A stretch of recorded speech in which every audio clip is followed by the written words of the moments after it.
Hey everybody, it's the Board Game Blogger. Today I'm here to review España 1936. Now this is a great war game based on the Spanish Civil War. You're not going to have the same political control aspects you might see in some other games like Washington's War or Hannibal, but there are a few minor political things, but it's mostly a back and forth military style battle. There's some very interesting military mechanics in the game that create a great sense of feel for the game. What's unique about this is you're going to have the nationalist player always has the momentum and always goes first, and then the Republican player can react to that. And because of that, you're going to be fighting a lot in the same locations. You're going to have back and forth battles happening for Madrid a lot, because Madrid is a unique auto-win victory within the first 3 turns. If the nationalists are able to completely capture it, then that's a victory for them. So there's a lot of tension in the game around Madrid. However, you also sometimes want to try and cut off other players. The game comes with a great color rule book. However, there's no sample of play, unfortunately, which I found it very difficult to understand the rules initially. I really think having a sample play would aid the ability to comprehend the game. However, like, the rule book is good, and it's just, you know, everything's in there, and it just, if they had a sample play, I think it would make it much easier. However, the game itself is great.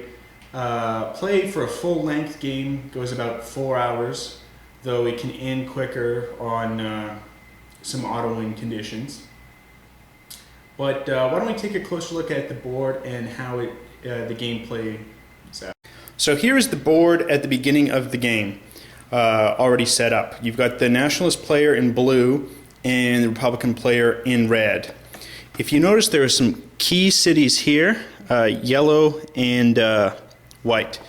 A yellow city is a key city which generates production, and that's how you get new units onto the board. So either controlling or contesting a city is key. If we zoom in here, we can see Cordoba is currently contested. That is, it's not controlled by either the Republicans or nationalists, because both teams have combat units in the city. However, if we move over here, we can see Seville is solely controlled by the nationalist player, and it's a yellow key city, which means it will give them 1 production point at the production phase. There are reinforcement production phases every 2 turns in the game.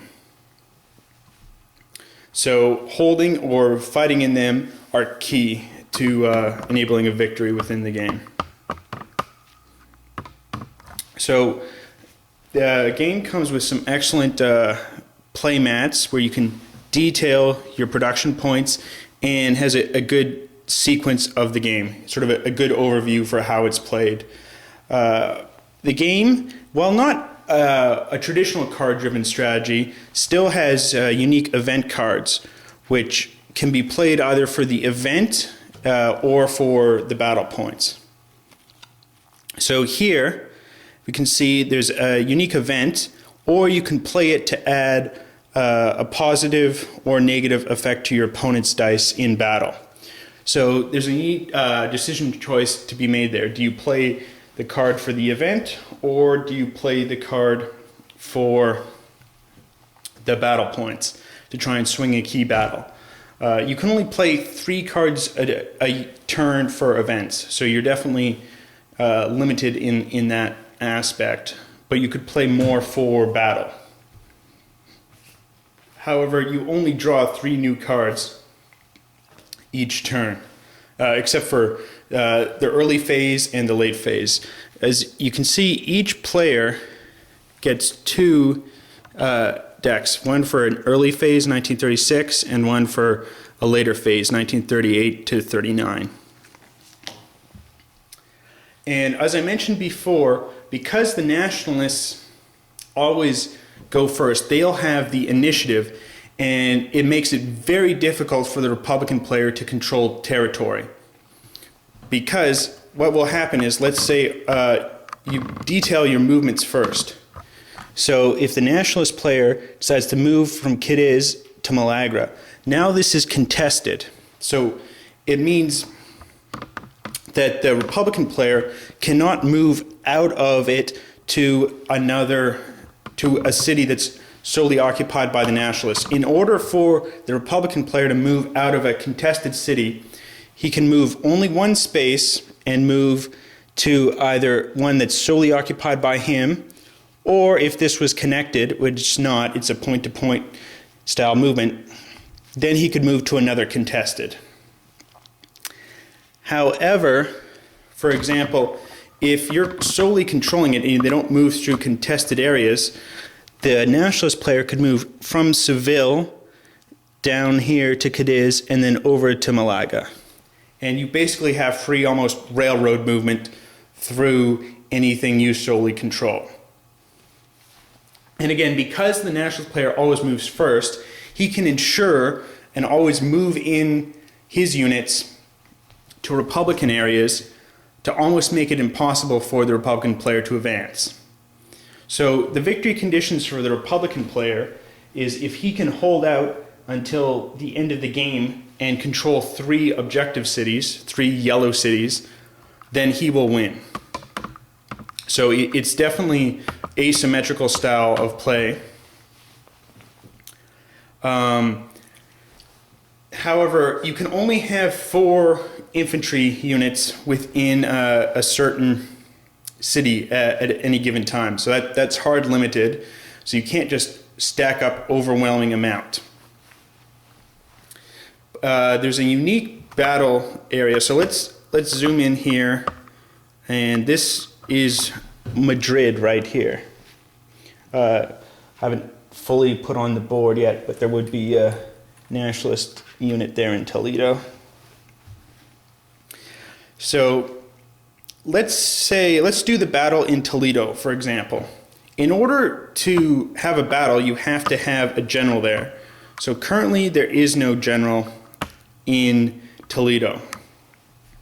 However, in Madrid, there's a Republican general, so they can start a battle, which is unique. You're hard limited in the number of generals you have in the game, so you can only fight in certain areas. While both units could be contesting a city, you might not be fighting there.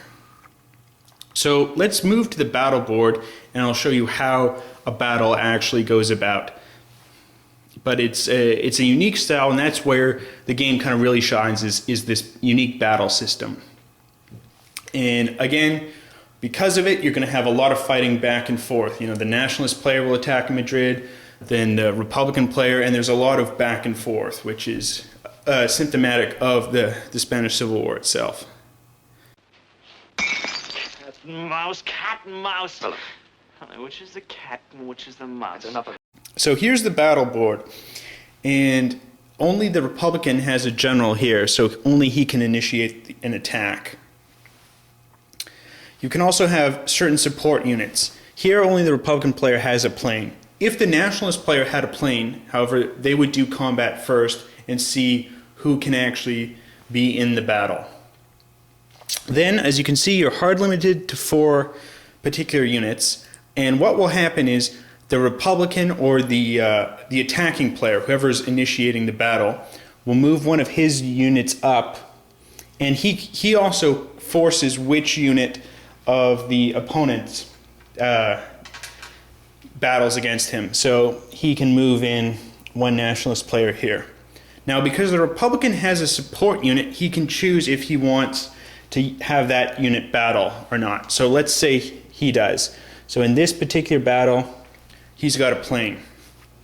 Now what happens is you see the numbers here. So it's a 2 and a 1. So he's got 3 dice. However, he's got 2 malices. This is a -1 and a -1. So his 2 highest dice are going to take away -1 from their dice roll. You could also choose to send in a general, which will put 1 to wherever. So let's say he'll do that now. So he has 3 dice, and we'll roll the dice. Okay, he's got a 6, 1, and a 2. So what happens is the 6 gets a negative die roll, and it will get a second negative die roll. So it goes down to 4. However, because you've got a +1, it goes up to 5. You hit on a 5 or 6. So that's enough to kill the nationalist player. However, it's simultaneous, so the nationalist fires back. He got a 2, so there's no damage. So now the nationalist player is dead. And these units have been used up. Now the Republican player can attack with his other unit and force which one he wants to defend. Let's assume, however, the nationalist player did not lose his unit. The Republican force can force that same particular unit to defend. So we'll do that here, and now we'll roll dice again. Republican player gets a 1, nationalist player gets a 6. So that will kill the Republican player. So he's dead.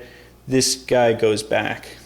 And then that's the extent of the battle, because each unit can only attack once.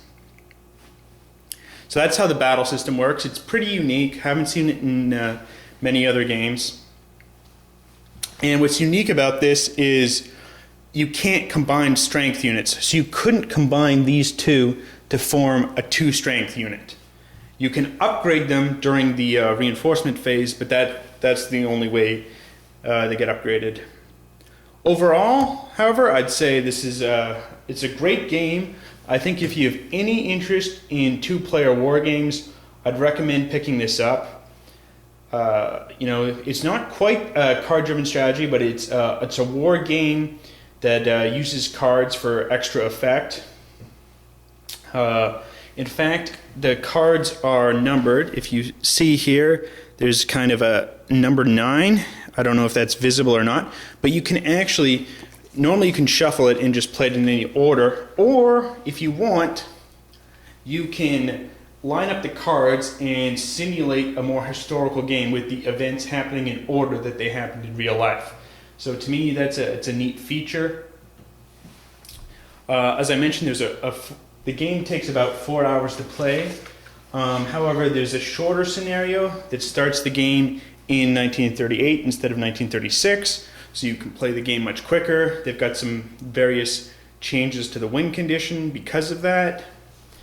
There's additionally some bonus rules having to do with naval movement and Navy, which I haven't gotten into in this basic overview, but it's a pretty unique game. I highly recommend it, unless you're a fan of just Euros and not interested in war-style games. If that's not your cup of tea, stay away. But if you like war games at all, I highly recommend this game.